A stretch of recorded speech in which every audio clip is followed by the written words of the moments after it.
예수를 믿는 건 너무 좋고 대단한 것이라 하는 생각이 듭니다. 왜냐하면 남들이 절대 알 수 없는 행복이 있고요. 또 이 세상을 살아가면서 얼마나 큰 힘이 되고 소망이 되는지 몰라요. 지난 목요일에 제가 이제 버스킹을 하면서 당연히 오늘도 혼자 할 것이다 이렇게 생각했는데 노래를 하는 중에 아는 목사님이 한 분이 오시더라고요. 참사랑교회 김대현 목사님이었습니다. 도암리에 계신데 이 목사님께서 우리에게 마스크 1000장을 이제 후원해 주셔서 제가 그걸 포장해서 나눠드리고 있는 거거든요. 근데 이 목사님이 오셔가지고는 열심히 또 전도를 하시는 거예요. 근데 좀 있다 보니까 또 아는 분이 한 분이 더 오셔. 우리 박영진 목사님이었습니다.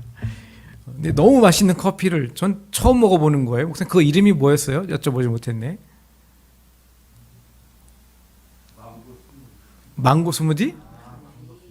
오, 너무 맛있었어요. 예, 그래가지고 이게 뭔가 다음에 기억해다 사 먹어야 되겠다. 예, 그걸 먹으면서 또 열심히 힘내서 노래를 부르는 동안에 우리 목사님과 김대현 목사님은 열심히 앞에서 마스크 나눠주시고 이렇게 전도를 하셨습니다. 막 김대현 목사님은 사진도 찍어주시고 동영상도 찍어주시고 그렇게 하면서 평소에는 제가 1시간 정도 노래를 하는데 그날은 보니까 어느새 2시간 가까이 흘렀더라고요. 버스킹을 마치고 너무너무 감사해서 제가 두 분 목사님께 식사를 대접하려고 했는데 우리 박 목사님은 일정이 있으셔서 그냥 먼저 가셨고 그래서 김 목사님을 모시고 분위기 좋은 데 가서 돈가스를 먹었어요. 제가 좀 분위기 파잖아요. 예. 그리고 제가 이제 계산을 하려고 그러는데 목사님이 저를 막 떠밀면서 무슨 소리냐고 내가 밥을 사야지. 그러면서 또 한사코 목사님이 결제를 하셨어요. 그래가지고 또 섬김을 받았습니다. 또 식사를 마치고 또 호두카페에서 차를 마시는데 또 최태원이라고 하는 안수 집사님이 버스킹 하는데 오셔가지고는 마스크를 자기가 일을 하신다고 마스크를 주시겠다고 하셨는데 진짜 그분이 마스크를 들고 카페로 오셨어요. 그 바쁜 와중에도 목회하시는 형님과 함께 목사님과 함께 두 분이 오셔서 마스크를 전해주시고 또 후딱 가시려고 하길래 제가 얼른 붙잡아가지고 호두과자 한 봉지를 또 전해드렸습니다. 그리고 또 제가 이제 호두과자를 또 이렇게 또 계산하려고 했더니 권사님이 또 한사코 또 이건 아니라고 이건 내가 이건 드리는 거라고 또 섬김을 받았습니다. 얼마나 감사한 하루였는지 몰라요. 여러분 솔직히 요즘에 대부분 교회들이요 자기 교회 중심적인 사역을 합니다. 남의 교회에 대해서 별로 관심이 없어요. 뿐만 아니라 옆에 있는 교회는 경쟁 상대로 생각하기 때문에 절대로 도와주지 않고 오히려 경계를 하는 것이 보통입니다. 우리에게 마스크 1000장을 주시고 열심히 전도를 도와주시는 우리 김대현 목사님은요 우리 교회에서 차로 5분도 안 걸려요. 그런데 얼마나 우리 교회를 위해서 열심히 애써주시는지 몰라요. 우리 교회가 이사할 때도 최선을 다해서 도와주셨죠. 그리고 헌금도 해주셨죠. 무슨 일만 있으면 또 기도해 주시죠. 여러분 또 마스크를 헌물해 주신 우리 최태원 집사님은 저랑 전혀 안면도 없는 분이에요. 그냥 버스킹 하다가 만난 게 전부예요. 무슨 길게 대화를 나눠본 적도 없고요. 제가 그분하고 무슨 친분이 있습니까? 제가 그분의 회사를 뭐 홍보를 해드리겠습니까? 아니면 뭐 마스크를 팔아드리겠습니까? 그냥 오직 하나님의 이름으로 하나님께 드린다는 믿음 하나로 그분은 마스크를 헌물해 주신 거예요. 그런데 사실 이런 모습들이 정말 하나님이 기뻐하시는 모습이 아닐까요? 이것이 진짜 성도의 모습이 아닐까요? 제가 왜 서두에 이런 말씀을 드리는지 오늘 본문 말씀을 보시면 이해가 되실 거예요. 오늘 1절 말씀에 이렇게 말씀합니다. 내가 너희와 라오디게아에 있는 자들과 무릇 내 육신의 얼굴을 보지 못한 자들을 위하여 얼마나 힘쓰는지를 너희가 알기를 원하노니 이렇게 말씀하고 있어요. 바울은 얼굴을 보지 못한 자들을 위해서 힘쓰고 있다 이렇게 말씀하고 있는데요. 이 얼굴을 보지 못한 자들이 누구냐면 너희라고 표현한 골로새 교회 성도들과 또 라오디게아 교회 성도들을 의미합니다. 바울은 실제로 그 성도들을 만나본 적이 없어요. 왜냐하면 골로새 교회는 바울이 개척하는 게 아니잖아요. 바울에게 복음을 들었던 이 에바브로디도가 개척을 한 교회였습니다. 그리고 라우디게아 교회는 그곳에서 멀리 떨어지지 않는 가까운 곳에 있는 그런 교회인데, 이 골로새 교회가 열심히 부흥을 하다 보니까 그 라우디게아에 있는 눈바라고 하는 지역에까지 복음이 들어갔어요. 그래서 그곳에 교회가 세워졌고, 그곳에 있는 성도들과 골로새 교회 성도들을 위해서 바울이 열심히 힘쓴다, 이렇게 이야기하고 있는 것이죠. 왜 바울이 한 번도 본 적도 없는 골로새 교인들과 라우디게아 성도들을 위해서 그렇게 힘쓴다고 이야기를 하는 걸까요? 왜 한 번도 본 적이 없는데 그들을 위해서 바울이 힘쓴다고 할까?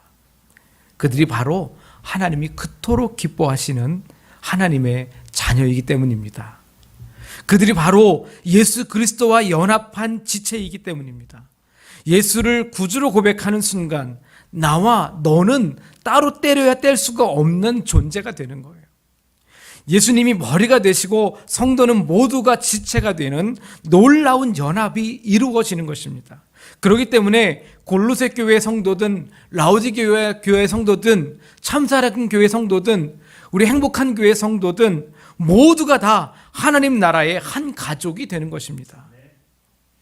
며칠 전 우리 장대익 성도님께서 로마서를 읽으시면서 먼저는 유대인에게요 그리고 헬라인에게라 하는 말이 무슨 뜻이냐 이렇게 물어보셨습니다. 이 말씀은요, 하나님께서 선택하신 선민인 유대 민족과 그리고 헬라인, 하나님이 선택하지 않으신, 선택받지 못했던 이방인들과 모두가 동일하다, 절대로 차별을 두지 않는다라고 하는 말씀이죠. 이 세상 누구든지 예수를 믿으면 구원받고 하나님의 자녀가 되어 예수의 피로 한 가족이 되는 것입니다. 그렇기 때문에 바울은 비록 한 번도 본 적이 없는 사람들이지만 예수 안에서 한 가족이 된 식구들을 위해서 힘쓰고 있다라고 하는 것입니다. 그것을 알아달라, 이렇게 지금 바울이 이야기하고 있는 것이죠. 바울이 힘쓰고 있다고 했는데 바울은 지금 로마 감옥에서 쇠사슬에 매여 있는 중입니다. 그렇기 때문에 그들을 직접 찾아가 말씀을 전한다든지 필요한 것을 전한다든지 그러할 형편이 되지 못합니다. 바울이 그들을 위해서 힘쓰고 있다는 것은요, 자기가 할 수 있는 최선을 다해서 뭘 한다는 거예요? 기도한다는 거죠. 최선을 다해서 그들을 위해서 기도한다는 거예요. 전능하신 하나님 아버지께 간절히 온 마음을 다해 기도하고 있다는 거예요. 여러분, 이것이 우리가 할 수 있는 일 중에 최선인 줄 믿으시기 바랍니다. 그 어떤 일보다 가장 우선되어야 하고 가장 큰 비중을 차지해야 되는 것이 바로 기도입니다. 여러분, 아브라함은 소돔과 고모라를 멸망시키실 하나님의 계획을 알았어요. 그런데 소돔과 고모라에 누가 살았냐면 아브라함이 사랑하는 조카 롯과 그의 가족이 살고 있었거든요. 그런데 하나님께서 그곳을 침판하신다고 하니까 얼마나 불안하고 걱정이 되겠어요. 그래서 아브라함이 하나님 앞에 간절히 기도합니다. 그 결과 하나님께서 조카 롯을 구원해 주셔요. 여러분, 모세는 이스라엘 백성들이 얼마나 많은 죄를 지었는지 몰라요. 그런데 모세가 그렇게 많은 죄를 지은 이스라엘 백성들을 위해서 간절히 기도합니다. 왜냐하면 하나님께서 그들에게 진노하셨거든요.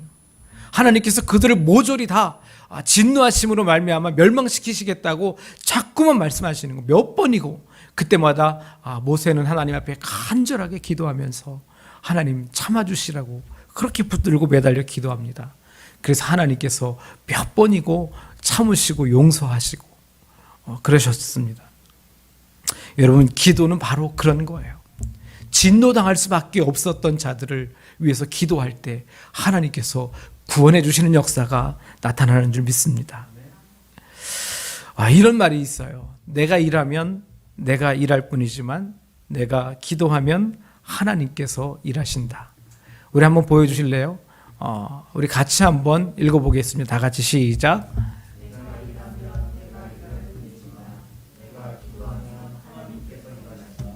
아멘. 내가 기도하면요, 내가 일하는 것 뿐이에요. 내가 할 수 있는 것밖에 할 수 없어요. 그러나 내가 기도하면 전능하신 하나님, 능치 못함이 없는 하나님께서 역사하시는 거예요. 할렐루야. 뭐든지 가능하신 하나님께서 역사하시게 만드는 방법은 우리가 기도하는 거예요. 야고보서 5장 16절, 우리 주보에도 제가 실어드린 기도 내용인데 이 말씀 우리 다 같이 한번 읽어보겠습니다. 자, 우리 야고보서 5장 16절. 예. 야고보서 5장 16절 제가 여기 넣어놓은 것 같은데 없습니까? 네. 그러면 우리 주보를 보고 주보에 있습니다. 자, 야고보서 5장 16절 다 같이 한번 읽어보실게요. 시작. 그러므로 너희 죄를 서로 고백하며 병이 낫기를 위하여 서로 기도하라. 의인의 간구는 역사하는 힘이 크니라. 아멘. 의인의 간구는 역사함이 크니라. 서로 우리가 기도하라는 거예요. 의인의 간구는 역사하는 힘이 크기 때문에 질병을 고치기도 하고요. 하나님께서 하시는 일이기 때문에 능치 못한 것이 없는 것입니다. 기도는 역사하는 힘이 아주 많이 큽니다. 예수님께서 베드로와 야고보와 요한을 데리고 산에 올라가셨어요. 그곳 산을 이름하여 변화산이라고 하는데 그 산에 올라가서 한참 동안을 기도하시다가 내려오셨는데 사람들이 모여 있는 거예요. 사람들이 수근수근 하는데 예수님께서 가셔서 무슨 일인지 알아보니까 말 못하게 하는 그런 귀신 들린 한 아들을 아버지가 데려와서 예수님의 제자들에게 예수님, 내 제자가 이렇게 내 아들이 귀신 들려서 말을 못합니다. 이 귀신이 내 아들을 막 물속에도 집어넣고 불속에도 집어넣는데 이 아들에게서 귀신을 좀 쫓아내 주십시오. 제자들에게 간곡히 부탁을 했는데 제자들이 그 귀신을 능히 쫓아내지 못했습니다. 마침 예수님께서 내려오셨어요. 이때 귀신 들린 아들의 아버지가 예수님께 부탁을 합니다. 마태복음 9장 22절인데요. 그러나 무엇을 하실 수 있거든 우리를 불쌍히 여기사 도와주시옵소서, 이렇게 간구합니다. 이때 예수님께서 이렇게 말씀합니다. 23절 말씀인데요. 예수께서 이르시되 할 수 있거든이 무슨 말이냐, 믿는 자에게는 능히 하지 못할 일이 없느니라 하시니. 우리 다 같이 한번 읽어보실까요? 자, 시작.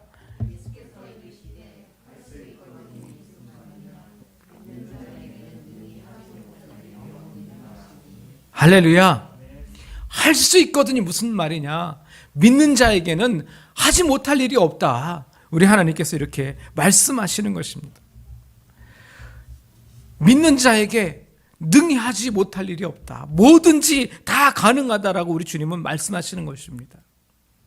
예수님께서 이 말씀을 하시고 그 아들에게서 귀신을 내쫓으셨습니다. 그리고 집에 들어가서 제자들이 예수님에게 조용히 묻습니다. 예수님, 우리는 왜 귀신을 쫓아내지 못했습니까? 이때 예수님께서 이렇게 말씀하십니다. 9장 29절인데요. 이것도 한번 읽어보시겠습니다. 시작. 이르시되 기도 외에 다른 것으로는 이런 종류가 나갈 수 없느니라 하시니라. 아멘. 기도 외에는 그 어떤 능력도 나타날 수 없다라고 하는 거예요. 기도는 하나님을 일하시게 하는 축복의 통로입니다. 바울은 이 기도의 능력을 알기 때문에 그 무엇보다도 힘을 다해 성도들을 위해 기도하고 있는 거예요. 바울이 무엇을 위해 그렇게 힘을 다해 기도하고 있는지 그 다음 말씀에서 구체적으로 설명합니다. 2절 말씀인데요. 이는 그들로 마음의 위안을 받고 사랑 안에서 연합하여 확실한 이해의 모든 풍성함과 하나님의 비밀인 그리스도를 깨닫게 하려 함이니.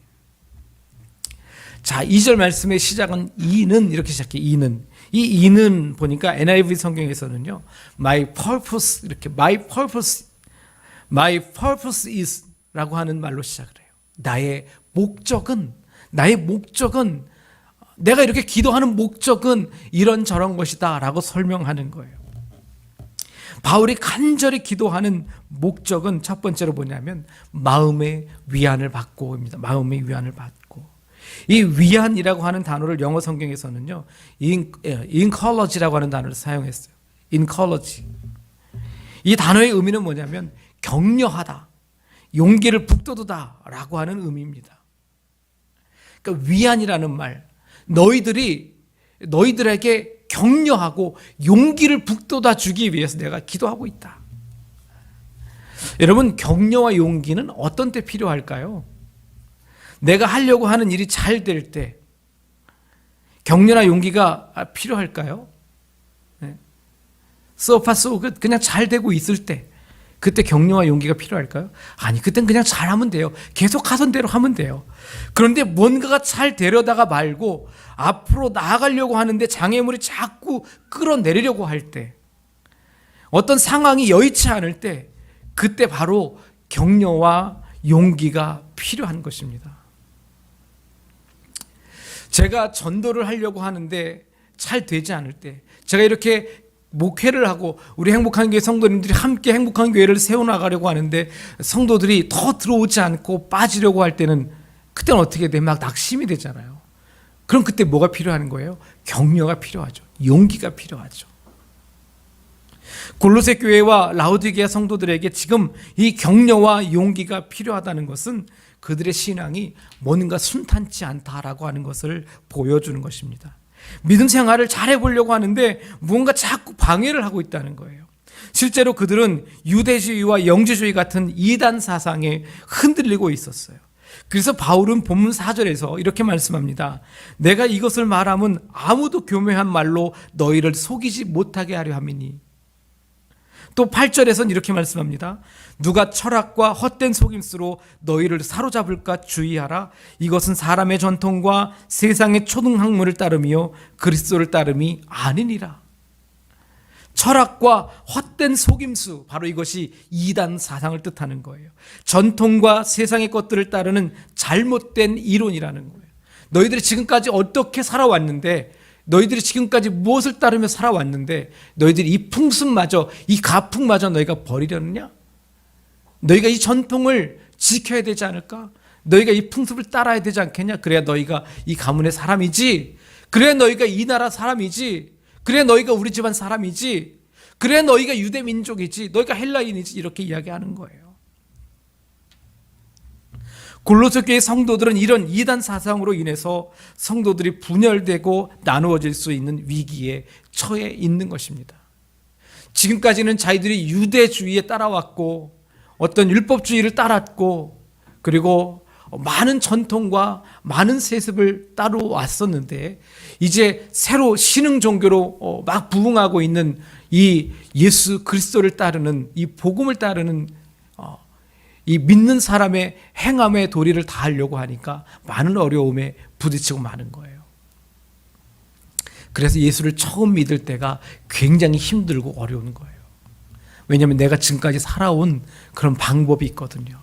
그런데 그런 방법들을 다 버리고 오직 예수 그리스도의 말씀대로 따르는 것이 진짜 신앙생활인 것입니다.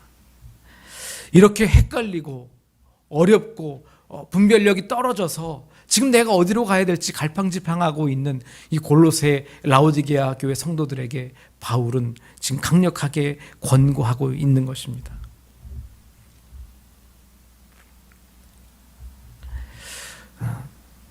철학과 헛된 속임수로 너희를 사로잡을까 주의하라. 바울이 기도하는 두 번째 목적은 뭐냐면요, 사랑 안에서 연합하여 확실한 이해의 모든 풍성함과 하나님의 비밀인 그리스도를 깨닫게 하려 함이니라고 말씀하셨어요. 확실한 이해의 모든 풍성함과 하나님의 비밀인 그리스도를 깨닫게 하려 함이라. 이 말을 좀 길고 어렵죠. 조금 쉽게 바꾸면 이런 것 같아요. 예수를 더 많이 알게 하려 함이라. 내가 너희를 위해 간절히 기도하는 거는 너희가 흔들리지 마라. 너희를 격려하고 용기를 주기 위해서 내가 기도하는 거고, 그리고 두 번째는 예수를 많이 알게 하기 위해서 내가 기도한다. 예수를 더 많이, 더 깊게 알기 위해서 너희가 반드시 노력해야 할 것은 있는데, 그것이 뭐냐면 사랑 안에서 연합하라 라고 하는 거예요. 사랑 안에서 연합하라. 저는 이 말씀을 준비하면서 아주 놀라운 진리를 다시 한번 깨닫게 되었습니다. 여러분, 교회는 헬라어로 에클레시아라고 하는 말을 씁니다. 에클레시아. 에클레시아라고 하는 말은요, 세상에서 따로 불러 모으신 거룩한 무리, 즉 공동체를 이야기해요. 한 사람 한 사람이 따로 떨어져서는 교회가 아닙니다. 고린도전서 6장 19절에 보면은요, 너희 몸은 하나님의 성전이라는 말씀이 있는데 이 말씀과 혼동하면 안 돼요. 너희 몸은 하나님의 성전인 게 맞아요. 우리 각 사람은 하나님이 거하시는 성전이거든요. 왜냐하면 우리 안에 성령이 계시니까, 우리 안에 하나님이 계시니까 우리는 성전이 맞아요. 그러나 우리 몸이 교회는 아닌 거예요. 교회는 공동체여야 합니다. 예수 그리스도께서, 하나님께서 세상에서 따로 불러 모은 거룩한 무리, 즉 공동체가 교회가 되는 거예요. 성전 한 사람 한 사람이 모여서 공동체를 이루면 바로 그것이 교회가 되는 거예요. 그래서 하나님이 두세 사람이 내 이름으로 모인 곳에 나도 그들 중에 있느니라, 우리 주님께서 말씀하신 거거든요. 내 몸은 하나님이 거하시는 성전이지만 여러분, 거룩한 성도들이 모여야 교회가 성립된다는 것을 기억하시기 바랍니다. 바울이 사랑 안에서 연합하라 하고 말씀하는 것은요, 성도들이 예수 그리스도의 사랑으로 서로 연결되어 어떤 어려움이나 환난에도 결코 무너지지 말고 온전히 서라라고 하는 거예요. 여러분, 우리가 한 사람 한 사람이 흔들릴 때가 얼마나 많아요. 여러 가지 갈등으로 고민하고 시험 들고 낙심될 때, 그때 어떻게 해야 돼요? 그때 다른 성도님이, 집사님이, 권사님이, 목사님이 붙들어줘야지. 옆에서 흔들리면 안 돼. 그래도 말씀에 순종하면서 하나님 앞에 같이 기도하자. 옆에 있는 성도들이 이렇게 붙들어줘야 되는 거예요. 이게 바로 교회라는 거예요. 이게 바로 사랑으로 연합하는 의미가 있는 거예요. 전도서 4장 12절 말씀을 우리 다 같이 한번 읽어보실까요? 전도서 4장 12절 시작. 한 사람이면 패하겠거니와 두 사람이면 맞설 수 있나니 세 겹줄은 쉽게 끊어지지 아니하느니라. 아멘. 여러분, 나 혼자서는요 흔들릴 수 있어요. 바람에 날아갈 수도 있습니다. 물에 떠내려갈 수도 있습니다. 사람들의 말에 이리저리 흔들릴 수도 있고 실족할 수도 있습니다.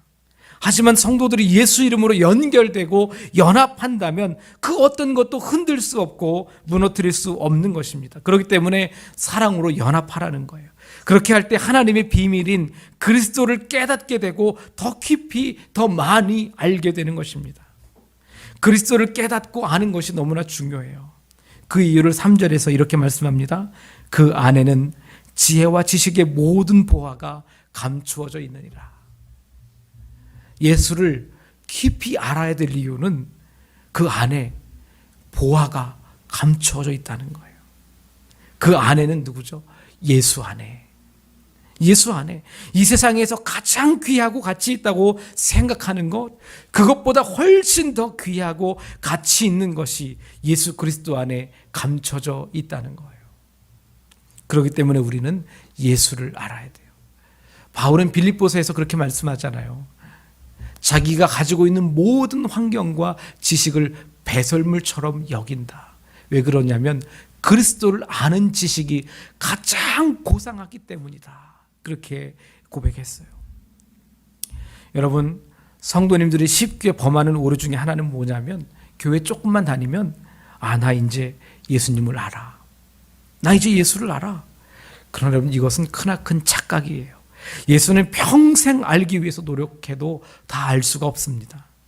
예수는 바다보다 더 깊고 더 높고 하늘보다 더 높고 더 광활합니다. 그분의 사랑과 은혜는 그 어떤 노력으로도 다 깨달을 수가 없습니다. 욥기 11장 7절로 9절 말씀인데, 이런 말씀은 외우면 참 좋을 것 같아요. 우리 이 말씀 같이 한번 읽어보실까요? 시작. 내가 하나님의 오묘함을 어찌 능히 측량하며 전능자를 어찌 능히 완전히 알겠느냐. 하늘보다 높으시니 내가 무엇을 하겠으며 스월보다 깊으시니 내가 어찌 알겠느냐. 그의 크심은 땅보다 길고 바다보다 넓으니라. 아멘. 우리 예수님이 바로 이런 분이십니다. 이런 예수님을 알려면 어떻게 해야 될까요? 말씀을 읽어야 돼요. 그냥 아무 생각 없이 속독법으로 막 빨리 읽는 사람이 있는데요, 저는 그건 추천하지 않습니다. 저는 말씀은 천천히 그 안에 담긴 의미를 생각하면서 천천히 읽고 또 묵상해야 된다고 생각합니다. 계속해서 묵상해서 그 안에 감춰진 놀라운 진리를, 보화를 발견해내야 돼요. 그래서 우리는 로마서를 하루에 한 장만 읽고 있는 거예요. 우리 며칠 전에 윤서 집사님은 2번 읽으셨다 그랬는데 2번 아니라 3번, 4번, 10번도 읽어야 돼요. 그렇게 말씀을 읽고 묵상할 때 예수 그리스도의 보화를 발견하게 되는 거예요. 바울이 이렇게 예수 그리스도를 알아야 된다고 강조하고 또 강조하는 이유가 있어요. 4절에 뭐라고 말씀하냐면 내가 이것을 말하면 아무도 교묘한 말로 너희를 속이지 못하게 하려 함이라. 교묘한 말로 속이는 사람이 있어요. 지난주에 제가 문자를 받았는데요. 아주 너무 친하게 지내는 사람이고 제가 너무 좋아하는 저희 옆집에 사는 누나예요. 정말 제가 어렸을 때부터 맨 늘 같이 지내는 그런 같이 신앙생활하고 그런 누나인데 꼭 봐야 돼. 이거 진짜야 하면서 문자를 보냈어요. 무슨 내용인지 아세요? 신천지. 참 너무 속상해요. 근데 저에게는 아무리 그렇게 노력해봤자 소용이 없어요. 왜냐하면 저는 예수님을 만났고 예수 안에 감춰진 이 놀라운 보화를 계속해서 발견하고 있거든요. 예수를 모르면 속이는 말에 홀딱 넘어가고 마는 거예요. 히브리서 2장 1절에 보면 이렇게 말씀합니다. 그러므로 우리는 들은 것에 더욱 유념함으로 우리가 흘러떠 내려가지 않도록 함이 마땅하니라. 흘러떠 내려가지 않도록 해야 된다 그랬어요. 흘러떠 내려간다. 흘러떠 내려간다라고 하는 말은요, 그냥 이리저리 들은 대로 막 휘말리는 거예요. 그냥 너무나 쉽게 이리저리 휘말려서 그냥 밀리고 또 밀려가는 거예요. 여러분, 우리가 들은 것에 유념하면 흘러떠 내려가지 않는데 들은 것이 뭐죠? 바로 이것이 복음이고 예수 그리스도입니다. 예수를 깊이 알면 알수록 견고하고 반석과 같은 믿음에 설 수 있는 것입니다. 여러분, 제가 지난주에 지선 자매님의 간증을 꼭 보시라고 카카오톡에 우리 단톡에 올려드렸는데 혹시 보셨나 모르겠습니다. 그 자매는요, 이 5살밖에 안 된 아들이 감전사고를 당해가지고 온몸이 시커멓게 다 탔어요. 겨우겨우 목숨만 붙어 있었던 상황에서 대수술을 몇 번이나 하고 20번의 전신 마취를 하고요. 얼마나 힘든 시간을 보냈는지 몰라요. 그런데 그 힘든 순간에 이 자매는 계속해서 말씀이 자기 입술을 통해서 나오는 거예요. 어떻게 말씀이 나오느냐면 이 자매는 성경을 다 필사를 한 거예요. 다 쓴 거예요. 써보신 경험이 있으시죠? 쓰고 또 읽고 묵상하면서 말씀을 많이 가슴속에 새긴 거예요. 그랬더니 힘들고 어려운 순간에 그 말씀이 자꾸 자기 입으로 나오더래요. 그래서 아들에게 그 말씀을 전해주고 아들을 붙들고 함께 기도하고, 이 아들 앞에서 한 번은 정말 마음이 무너져서 막 울고 있는데, 그리고 이제 아들이 수술실로 들어가려고 하는데 아들이 5살밖에 안 된 아들이 엄마한테 이야기합니다. 엄마, 걱정하지 마. 왜냐하면 내 앞에 지금 천사 4분과 예수님이 계셔. 그러니까 엄마 걱정하지 마. 그 간증을 한번 꼭 보시면요, 정말 좋을 것 같아요. 정말 말씀으로 사는 이 지선자매의 간증이 너무나 귀하고 아름다웠습니다. 여러분, 우리가 예수 그리스도를 참된 보화로 믿고 날마다 묵상하며 그 보화를 캐내고, 그래서 우리는 절대로 흔들리지 않는 하나님이 찾으시는 바로 그 한 사람이 되시기를 주님의 이름으로 간절히 축원합니다. 기도하겠습니다.